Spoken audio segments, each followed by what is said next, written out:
Maria Thompson arrived at the Marine training camp early in the morning, just as the sun was rising.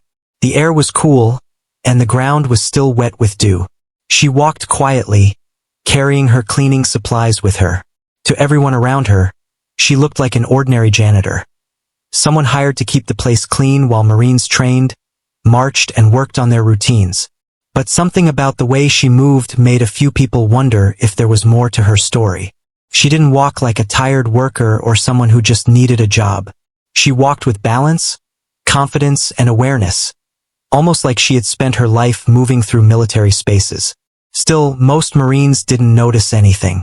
They were busy with morning drills, shouting commands, running laps, and checking equipment. When they passed by her, they didn't think twice. To them, she was just the janitor lady. She didn't talk much. She didn't try to make conversation, and she didn't seem bothered by their loud voices or the heavy work around her. She simply did her job, mopping floors, wiping tables, and keeping the halls clean. Maria was in her early 50s. Her gray-streaked hair was tied in a neat bun, and she wore plain cleaning overalls. But behind her calm eyes was a sharp mind, the kind that observed everything quietly. She noticed which Marines were hardworking, which ones liked to joke around, and which officers moved with authority. She never said a word about it, but she saw everything. Some Marines would greet her politely with a "Good morning, ma'am," while others walked right past without noticing her. She didn't mind either way. She stayed humble and focused, as if she genuinely enjoyed doing simple work. She cleaned the GP tent, swept the hallways, and kept the base looking neat. She wasn't slow or clumsy. Everything she did was done neatly, quickly, and with surprising discipline. One Marine, a young recruit, watched her for a few minutes while she worked. He couldn't explain it, but something about her hands told him she wasn't just any janitor. Her grip on the mop was firm and steady, the same way soldiers held their rifles. Her posture was always straight, and she moved without wasted motions. But he shrugged the thought away. Why would someone with military training work as a janitor? It didn't make sense, so he assumed he was overthinking it. Maria herself never tried to explain who she was. She preferred to keep a low profile. She had requested this job herself, wanting a quiet routine far away from her old life. Most people on the base didn't know her name, and she liked it that way. She had seen enough rank, power, and responsibility in her past. Now she wanted simplicity, and cleaning floors gave her peace that years of high-level military work never could. During lunch hours, when the Marines sat together and laughed loudly, Maria usually sat alone in a corner with her small lunchbox. She ate quietly, listening to their conversations but never interfering. She had a gentle smile whenever someone greeted her, but she never tried to join their discussions. Many thought she was shy. In truth, she simply preferred silence. But there were moments, tiny ones, that revealed she wasn't ordinary. Once, a Marine dropped a tray of heavy metal tools. Before they even hit the ground, Maria reacted with surprising speed. She caught one of the falling tools effortlessly, faster than anyone expected. The Marine stared at her in surprise, but she just smiled softly and handed it back without saying anything. He told his friends later, but they laughed it off, saying he was imagining things. Another day, someone left a door slightly open leading to a secured area. Maria noticed immediately and closed it gently, almost protectively. She seemed familiar with the base layout, as if she knew exactly where everything should be. People assumed she was just a very careful worker. No one questioned it. Whenever officers walked past her, she stood respectfully, but not nervously. Some officers seemed to recognize her face, or at least sense something familiar about her. A few gave her polite nods, which was unusual because officers rarely paid attention to civilian janitors. But no one said anything directly. It was easier to dismiss it than to investigate. Maria continued her routine every day with the same calm attitude. She arrived earlier than anyone else and left later than most. She worked quietly, unnoticed, blending into the background like part of the base itself. To the Marines, she was just a regular cleaning worker. But what they didn't know was that they were walking past a woman who had once stood in war rooms, made high-level decisions, and carried a rank few people ever reached. For now, though, she was simply Maria the janitor, humble, quiet, and invisible. And she preferred it that way, even though her past was far from ordinary. The Marines had no idea that the quiet woman sweeping their floors had once walked the same grounds with stars on her uniform. Little did they know, a single joke would soon reveal the truth. Private First Class Daniel Jacobs was the kind of Marine everyone knew on the base. Loud, funny, and always ready to make a joke. He wasn't a troublemaker, but he loved teasing his friends and making them laugh. Wherever he went, people could hear his voice before they saw him. He had a habit of talking without thinking, and most of the time it didn't cause problems. To him, life was too short to be serious all the time. Jacobs had only been in the Marines for a year, still young and full of excitement. He wanted to prove himself, but he also wanted to enjoy the journey. He believed he could make anyone smile, even the strictest drill instructors. His friends liked having him around because his jokes helped them get through tough training days. But sometimes, Jacobs joked at the wrong moment without realizing it. One afternoon, when training had just ended, Jacobs walked toward the GP tent to grab his gear. He was sweaty, tired, and still laughing about a story one of his buddies had told him. As he approached the tent, he noticed the janitor lady, the quiet woman they all saw around the base, mopping the floor near the entrance. Maria was focused on her work, carefully cleaning a dirty patch of ground. Jacobs had seen her many times, but like everyone else, he didn't think much about her. She looked simple, calm, and older than most people on base. She barely spoke and always kept her eyes lowered while working. Jacobs respected workers like her, but he also loved teasing people lightly, especially when he felt bored or tired. So, with a playful expression, he walked up to her and said loudly, "All right, ma'am, I gotta know something. What's your rank?" His friends behind him laughed immediately. To them, it was a harmless joke because why would a janitor have a rank? It was like asking a bird if it had a driver's license. Maria looked up at him with a gentle smile, the kind of smile that showed she wasn't offended. But she didn't answer. She simply paused, looked into his eyes for a second, and then went back to her mopping. She didn't seem bothered, confused, or angry. She reacted like someone who had heard far bigger questions in life. Jacobs blinked. Her reaction wasn't what he expected. Most people would laugh, roll their eyes, or at least say something back. Her silence made him curious, but his friends kept laughing, so he shrugged and walked inside the tent. Later that day, he mentioned the incident to his group. One Marine joked, "Careful, man. Maybe she's a secret general undercover." Everyone laughed again, but Jacobs couldn't shake the strange feeling. Something about her silence didn't feel awkward, it felt intentional. It was almost like she didn't want to answer because she didn't need to prove anything. The next day, Jacobs saw her again. She was cleaning in another part of the base, moving with the same calm and quiet rhythm. He told his buddies, "Watch this," planning to make them laugh again. He approached her once more and said, "Hey ma'am, you never told me your rank yesterday. I still need an answer." His voice was light, playful, and full of confidence. Maria turned toward him slowly. She didn't look annoyed or embarrassed. Instead, she gave him a soft, almost knowing look, as if she had seen hundreds of Marines like him before. But once again, she didn't say a word. She simply continued her work. One of the older Marines nearby heard Jacob's question and frowned slightly. He looked at Maria for a moment, then looked at Jacobs with a strange expression, as if he wanted to warn him but wasn't sure what to say.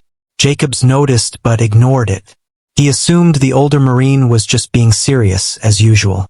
But that wasn't the only strange thing. Over the next few days, Jacobs noticed something unusual.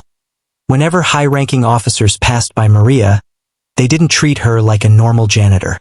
They didn't ignore her. They gave her small nods or polite greetings. Some even straightened their uniforms slightly when walking near her, which was something they normally did around respected individuals. Jacobs watched this quietly, confused him. Why would officers bother acknowledging a janitor? Officers lived in their own world, separate from junior Marines and civilian workers. They didn't usually have time for small gestures like that. One time, Jacobs saw a major walk past her, pause, and then quietly say, "Good afternoon, ma'am," before continuing on his way. Jacobs froze. A major calling a janitor ma'am? That was unusual. Extremely unusual. But again, he brushed it off, telling himself he was reading too much into things. Still, curiosity crawled inside him. He felt like there was something about her he didn't understand. Whenever she moved, she did so with confidence. Not like someone doing a job for money, but like someone who understood military spaces deeply. She noticed everything around her, even when she wasn't looking directly at it. Jacob's friends joked about her sometimes, but he wasn't fully laughing anymore. A part of him wanted to know the truth. Who was she really? Why didn't she react to his jokes? Why did officers act strangely around her? He didn't realize it yet, but his playful question would soon lead him to a truth that would shock everyone in the GP tent, including himself. And he had no idea how big that truth really was. The days passed quietly, but something strange was happening on the Marine base, something that only a few people noticed at first. Maria, the woman everyone believed was just a janitor, kept doing her work as usual. She swept floors, emptied trash bins, and mopped the hallways with the same peaceful expression.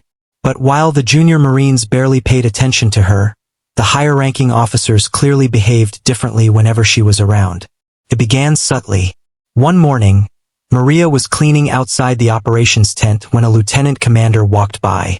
Most officers normally passed civilian workers without stopping, but this one slowed down, nodded politely, and greeted her in a careful tone. "Good morning, ma'am." He didn't say it casually. He said it like he meant it, with respect. A few Marines nearby noticed and exchanged confused looks. Why would a lieutenant commander greet a janitor like that? But they didn't ask questions, thinking maybe he was just being unusually polite. Later that afternoon, another strange moment occurred. Maria was wiping down a set of tables when two captains walked past her. They were busy talking about training schedules, but as soon as they saw her, they stopped talking mid-sentence. Their voices lowered, their posture straightened, and they walked past her quietly. One of them even gave a soft nod, almost like acknowledging someone important. A young Marine watching this whispered to his buddy, "Bro, did they just straighten up for the janitor?" His friend shrugged. Maybe they were just adjusting their uniforms. But both knew that officers didn't adjust themselves around cleaning staff. Something wasn't adding up.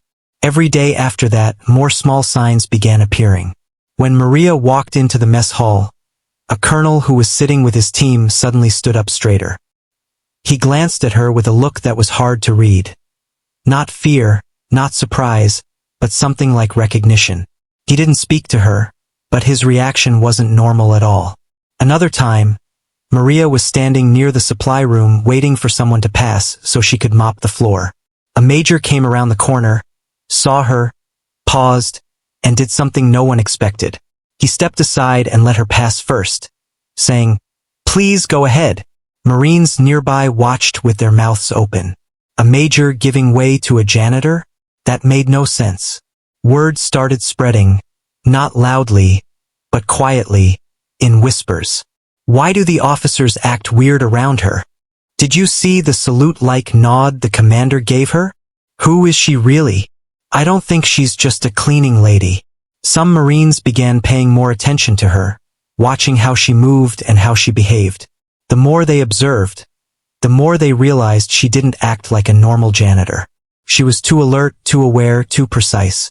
She noticed people before they even reached her, and she always stepped aside with a disciplined elegance. Not fear, not hesitation, but calm confidence. Yet she never bragged, never spoke out of turn, and never tried to draw attention. Her silence made her even more mysterious. One Marine suggested, maybe she used to serve in the military. You know, sometimes veterans work here after retirement. Another Marine replied, maybe, but officers wouldn't act scared of a retired private. Then maybe she was higher up? Someone laughed. What, like she was a general and now she's mopping floors? Be serious. But even though they laughed, none of them fully believed their own jokes. Something didn't fit. Jacobs, the Marine who had jokingly asked her about her rank, noticed the strange behavior more than anyone else. He had seen officers walk past janitors dozens of times, and they never reacted like this. Seeing them treat Maria differently made him uncomfortable. His playful joke suddenly felt like it might have been a mistake, though he didn't know why. One day, Jacobs watched from a distance as Maria carried cleaning supplies. A group of officers were having a serious conversation nearby. As soon as she approached, they stopped talking. Their expressions softened, and one officer gave a respectful tilt of his head. After she passed, they resumed their discussion. Jacobs frowned. Why did they stop talking? Were they hiding something from her? Or was it the opposite? Were they trying not to disturb her? His confusion grew every time he saw her. She was quiet and humble, but officers reacted to her like she was someone important. Yet she never acted proud or superior. She worked like any ordinary cleaning employee, but her presence made people uncomfortable, especially people with rank. Some Marines began to look at her file in the admin office, only to find nothing more than a basic civilian record. No history, no background, just a short line stating she was hired as a temporary janitorial staff member. That only made the mystery bigger. One Marine said, "Maybe her file is classified." Everyone laughed at the idea, but inside, they wondered if it could be true. Every day, the strange pattern continued. Higher officers treated her with quiet respect. Lower Marines stayed confused, and Maria remained silent and humble.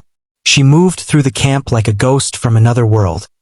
Someone who did her job without revealing her past. The base was buzzing with tension and curiosity, but no one had answers.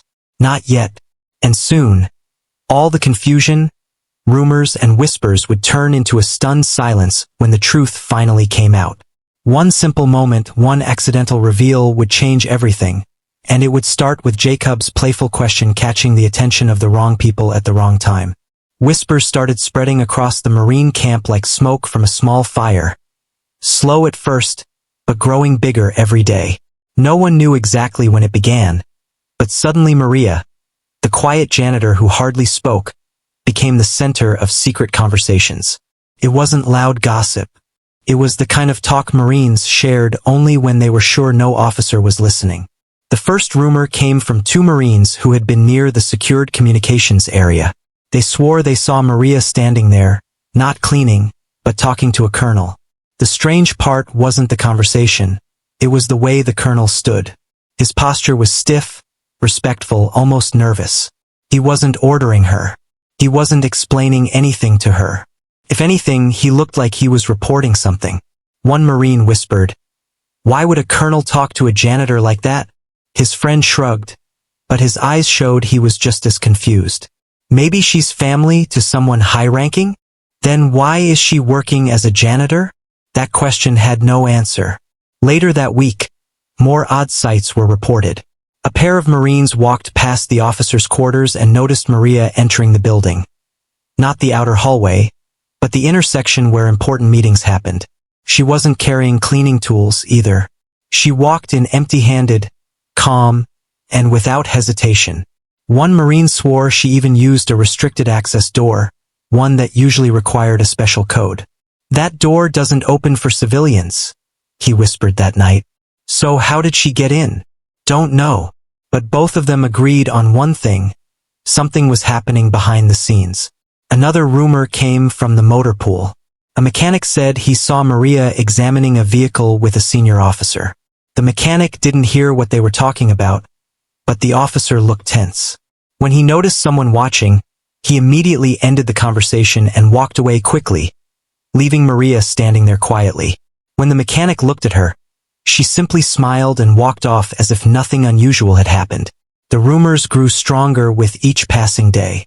Some stories sounded realistic, others sounded wild, but all pointed to the same idea. Maria was not just a janitor. One Marine claimed she had seen Maria in the mess hall reading a classified-looking document. Another insisted he saw her speaking with a master gunnery sergeant who seemed unusually respectful. Someone else said an entire group of officers moved out of a hallway to give her space. These stories were either completely true or totally exaggerated, but either way they fueled the mystery. Soon, the whispers reached Jacobs, the Marine who had jokingly asked Maria about her rank. His friends told him about the officers acting strangely around her. One friend nudged him and said, "Bro, remember when you asked her what her rank was? What if she actually had one?" Jacobs laughed it off, but inside he felt uneasy. The more he watched Maria, the more he realized that nothing about her made sense. Then came the biggest rumor of all, the one that made everyone stop talking for a second. A Marine who worked near the administrative office claimed he overheard two majors speaking about a guest observer. The majors weren't using the usual relaxed tone. They sounded serious, almost concerned. One of them said, "She's here for evaluation purposes. Don't approach her unless she approaches you." The other replied, "And don't mention her presence to anyone who doesn't need to know." The Marine who heard this nearly dropped his coffee. He ran to tell his friends. They weren't talking about some VIP visitor. I think they were talking about her. "You mean Maria?" "Yes. Who else would they hide like that?" Some Marines laughed at first, but the idea stuck. Why would a secret observer work as a janitor? Why would she stay silent all day, watching everything? Why would officers treat her like a senior? It sounded insane, but also possible. Every whisper made Jacobs feel heavier. Each rumor reminded him of the moment he had playfully asked Maria about her rank. He remembered her calm smile, her silence, and the way she looked at him, like someone who knew far more than she was letting on. What if he had joked with someone incredibly important without realizing it? Even the older Marines, those who had served long enough to understand subtle signals, started watching her closely. They noticed details the younger ones missed. They saw the way she positioned herself near entrances, the way she scanned a room before cleaning it, the way her eyes followed conversations even when she pretended not to be listening. One senior Marine whispered, "She moves like someone trained, not like a janitor." Another replied, "She walks like someone who used to command people." No one wanted to say it out loud, but the thought was there, sitting heavily in everyone's mind. What if Maria had once held a very high rank? What if she had been someone powerful, someone respected, feared, or admired? Why would such a person work quietly as a janitor on a Marine base? No one knew. No one dared to ask. By now, the base was full of tension, curiosity, and nervous energy. Everyone felt something big hidden under the surface, something ready to burst open. But none of them expected the truth to reveal itself so suddenly, and so dramatically. That moment was coming soon, and when it happened, every Marine who whispered would wish they had been more respectful. The real turning point began on a warm afternoon when the base commander announced a sudden inspection of the entire GP tent area. Inspections were common, but this one felt different. It was rushed, unplanned, and carried an unusual tension. Marines were told to clean their stations, check their gear, and prepare for the presence of someone important. No one knew who was coming, but everyone could feel the seriousness in the air. Jacobs and his squad were inside the GP tent when the news arrived. They hurriedly organized their equipment, fixed their uniforms, and tried to look as disciplined as possible. The officers were tense too, walking back and forth, whispering to each other as if preparing for a major event. It felt like a high-ranking general was about to step inside at any moment. Maria quietly entered the tent during all this chaos, carrying her mop and bucket as usual. She didn't seem stressed at all. While everyone rushed around her, she worked with her usual calm speed, wiping tables, picking up wrappers and straightening chairs. She did not look worried about the inspection, which made Jacobs raise an eyebrow. How could a simple janitor look so relaxed when even the officers seemed nervous? One Marine muttered, "Why is she so calm? If an important person shows up, civilians usually panic." Another Marine replied, "Maybe she doesn't care. She just cleans." But Jacobs couldn't shake the strange feeling that Maria knew exactly what was happening. Just then, the tent flap opened and a tall officer rushed inside. His eyes scanned the area until they landed on Maria. He walked straight to her, his voice lowered but urgent. "Ma'am, they're on their way. You may want to prepare." Every Marine nearby froze. "Ma'am? Prepare?" Why was a lieutenant talking to a janitor like that? Maria simply nodded, as if she had expected this moment. She set aside her cleaning tools, washed her hands in a bucket of clear water, and adjusted her sleeves. Her movements were smooth and confident. She did not look like someone who cleaned for a living. She looked like someone who commanded. 2 more officers entered, whispering quickly while looking at her. One of them asked softly, "Would you like us to announce your presence, ma'am?" She shook her head gently. "No. Let things unfold naturally." Her tone was polite but firm, like the tone of someone used to giving instructions. Jacobs felt his heartbeat quicken. This was no ordinary person. But he still didn't know how high her rank had been, or maybe still was. A moment later, the atmosphere changed completely. A deep silence fell over the GP tent as the sound of heavy boots approached from outside. Someone important was coming. The officers lined up, standing at attention. Marines straightened their bodies so fast that their bones cracked. No one dared to talk or even breathe loudly. Then the base commander and 2 generals entered the tent. Their presence alone made the air feel heavy. Their expressions were serious, and their steps were sharp. Marines looked straight ahead, muscles stiff, waiting for instructions. The base commander walked a few steps forward, then stopped suddenly. His eyes landed on Maria, and the entire energy of the tent shifted. The commander's expression changed from stern to shocked, then to respectful. Without a moment of hesitation, he stepped closer and said in a firm but warm voice, "Ma'am, welcome back to the base." Gasps filled the tent. Not loud ones, just small, sharp breaths that people tried to hide. Jacobs felt like his heart dropped into his stomach. The generals followed the commander's gaze. When they saw Maria, they straightened even more and gave her a respectful nod. One of the generals actually looked nervous, something no Marine ever expected to see in a general. Maria gave a small, calm smile. "Thank you, Commander. It's good to be here again." The Marines exchanged confused looks. Again? She had been here before? As what? Then the commander turned to face the entire tent. His voice was loud and clear. "Marines, attention." Everyone snapped into position. He spoke again. "It is my honor to reintroduce someone who served this nation with extraordinary distinction. Someone whose work remains classified even today." Every pair of eyes in the tent was staring at Maria. Jacob's mouth went dry. He couldn't move, couldn't blink. "She is not just a visitor," the commander continued. "She is one of the highest-ranking intelligence officers this base has ever seen. A woman who guided critical operations for decades. Someone whose contributions most of you will never fully know." The tent was dead silent. Maria just stood there quietly, looking humble but powerful. She didn't need to brag. Her presence alone said enough. Then the commander spoke the words that made every Marine's blood run cold. "Marines, please show proper respect to former Lieutenant General Maria Thompson." A wave of disbelief moved through the tent. A janitor? A general? A lieutenant general? Before anyone could process the shock, the commander shouted, "Present arms!" And in one unified motion, the entire GP tent, officers, staff, young Marines, everyone, saluted her. Maria didn't move for a moment. Her eyes softened, filled with memories and quiet emotions. Then, slowly, she lifted her hand and returned the salute.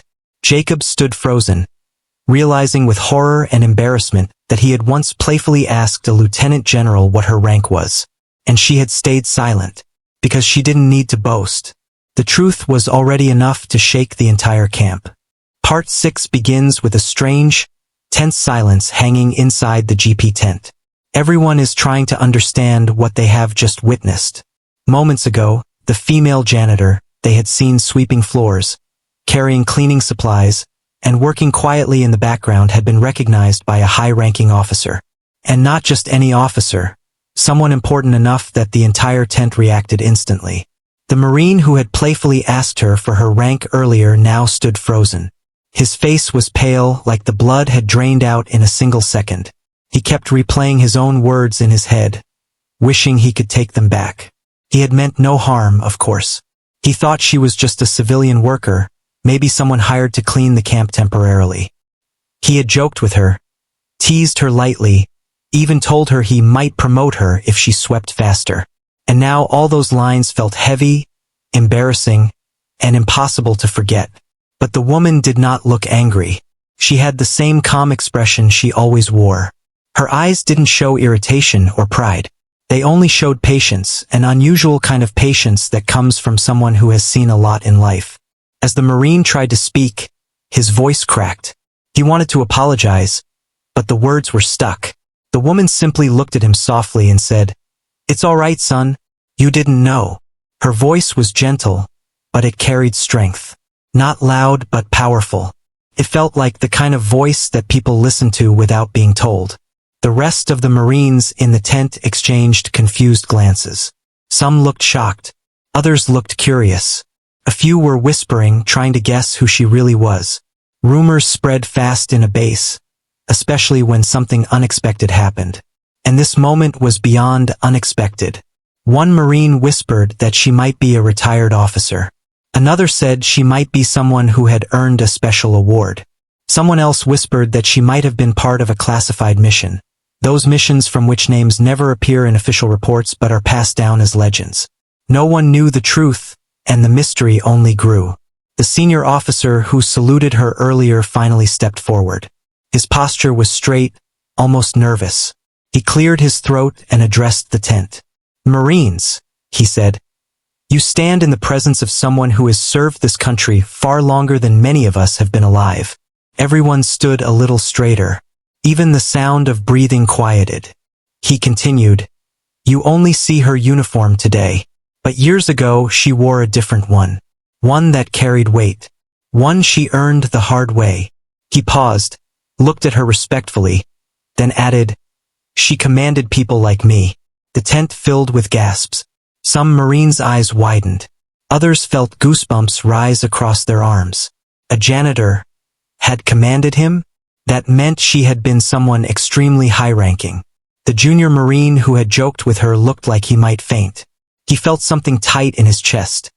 Regret, embarrassment, and even admiration. He wanted to disappear. But she turned toward him, walked slowly, and placed a hand on his shoulder. "Don't be ashamed," she said kindly. "Respect is earned every day, not just worn on a collar." Those words hit him deeply.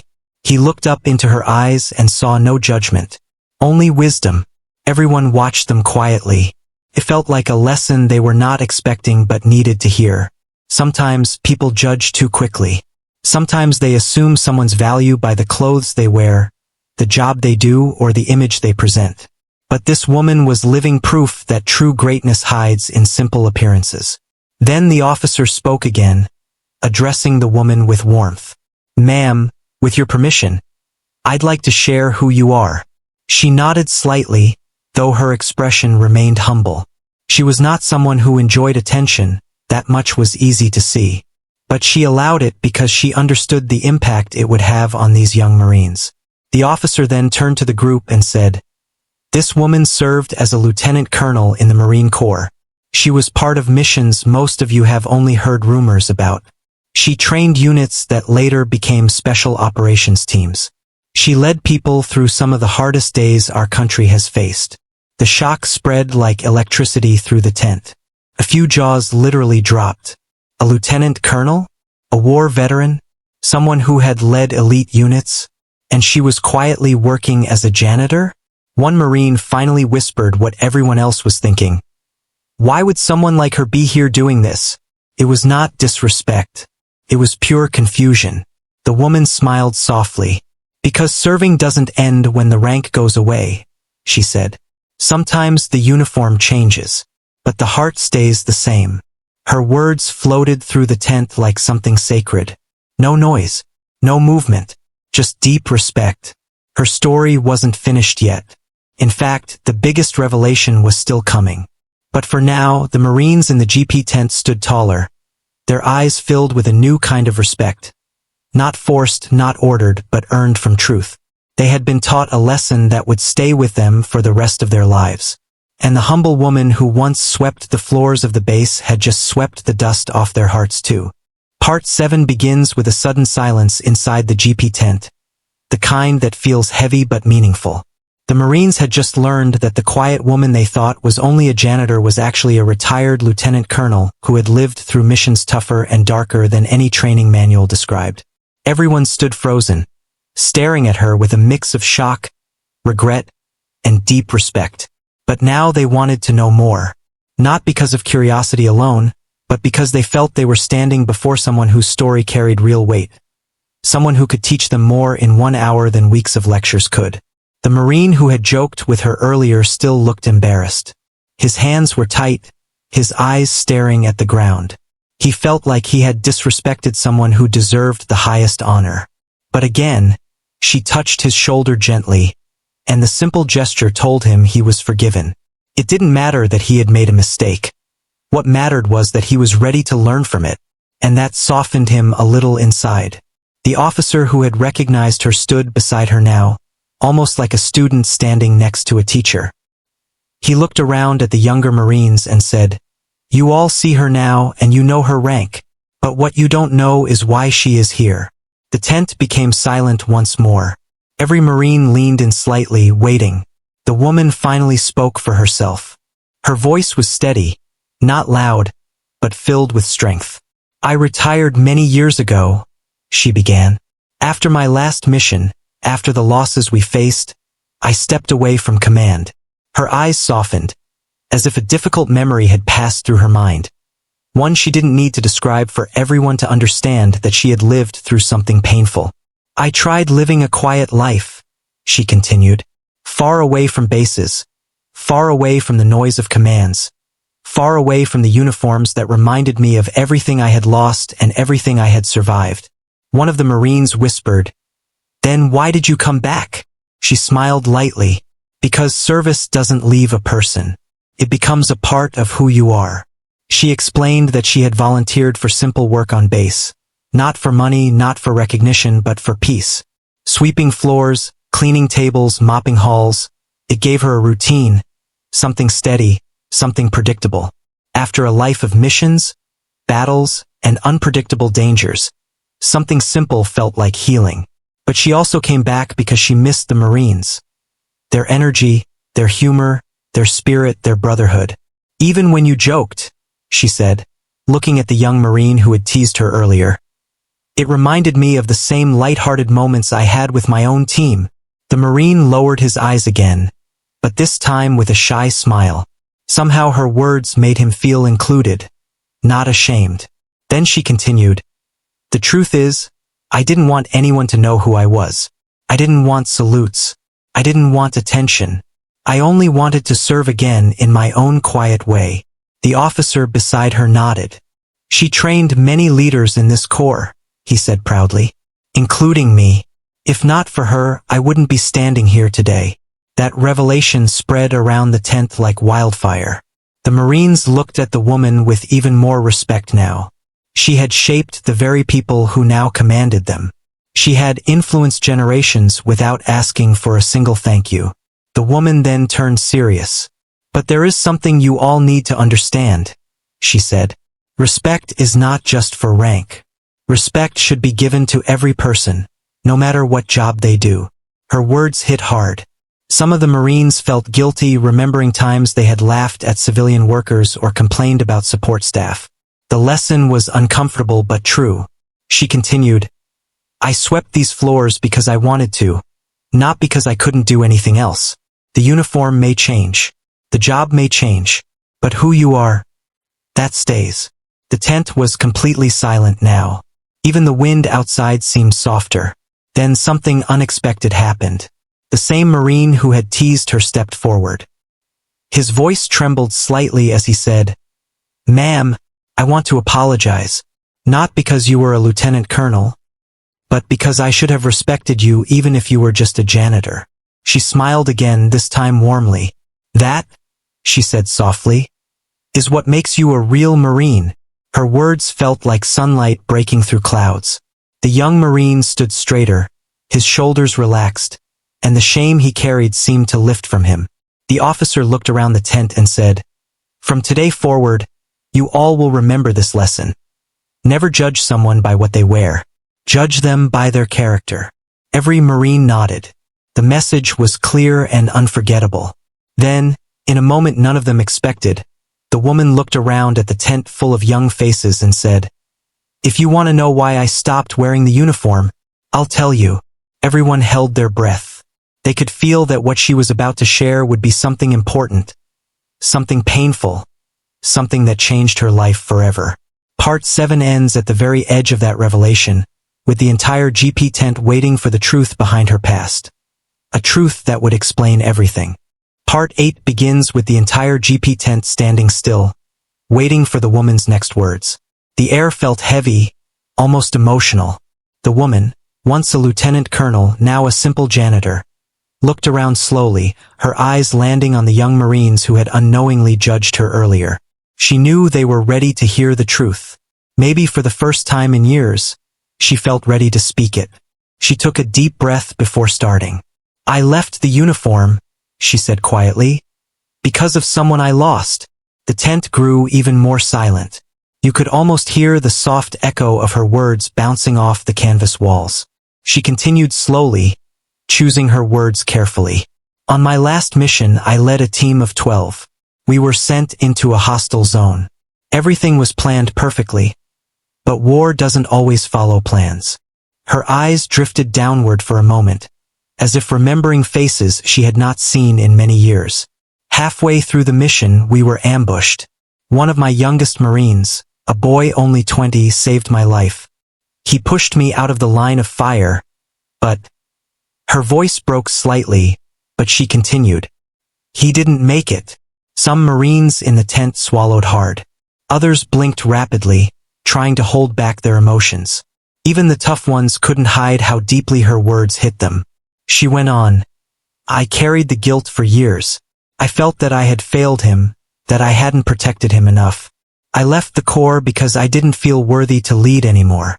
The young Marine who had joked with her earlier stepped slightly forward, shaking his head gently as if he wished he could undo her pain. But she gave him a small smile and continued.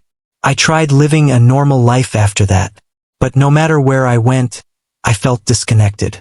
It's hard to explain, but when you've lived through danger, sacrifice, trust, and loss, the world outside feels different. Too quiet, too slow, too empty." She paused and looked at the broom she had placed near the corner of the tent earlier. "Then one day, I walked past a military base. I heard the sound of marching, young voices laughing, boots hitting the ground, orders being called out, and something in my heart warmed." She lifted her eyes. "I realized I needed to come back, not as a commander, not as an officer, just as someone who wanted to stay close to the people who understand what service means." The Marines listened with full attention.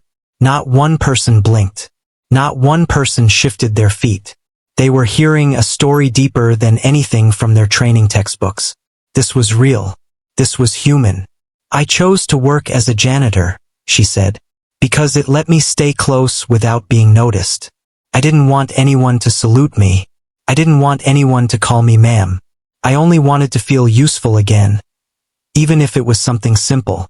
The officer who knew her nodded slowly, understanding exactly what she meant. She looked at the young Marines again and added, "Service is not always about glory. It's not always about medals or ranks or commands. Sometimes it is about doing your duty quietly, even if no one sees." Her words touched them deeply. Many Marines realized at that moment that they had never appreciated the quiet workers around them. The cooks, the cleaners, the maintenance teams, the medics, all the people who supported them so they could focus on training and missions. The young Marine finally spoke, his voice soft and sincere. "Ma'am, thank you for coming back. Even if we didn't know who you were, we're glad you're here." She smiled gently. "I'm glad too." For a moment, a warm feeling washed over the tent. Something had changed in the atmosphere. There was a new kind of respect in the air, one that didn't come from rank or power, but from understanding and humanity. Then the officer turned to the entire tent. "Marines," he said firmly, "you know what to do." Without hesitation, every Marine in the tent snapped to attention.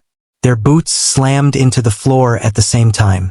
Their hands rose sharply in a salute, not because they were ordered to, but because they felt it in their hearts. The woman stood there, surprised. She had never wanted this kind of attention again. But now she saw it differently. This salute wasn't for her rank. It wasn't for her past achievements. It was for her character, for the courage it took to return, the humility to work quietly, and the wisdom she shared today. Tears shimmered in her eyes. Not the painful kind, the healing kind. She returned the salute slowly, gracefully, and the entire tent held the moment like something sacred. When she lowered her hand, she said softly, "Thank you, Marines, not for this salute, but for listening." The officer stepped beside her. "Ma'am," he said, "your story will not be forgotten here." She smiled. "Just promise me one thing," she said to the young Marines. They leaned forward. "Never judge someone by their uniform or by the job they do. You never know the battles they have fought." They nodded with full sincerity. As she picked up her broom again, she walked out of the tent not as a janitor, not even as a former lieutenant colonel, but as someone who had just changed a generation of Marines. And behind her, every Marine stood a little taller, a little wiser, and a little more human.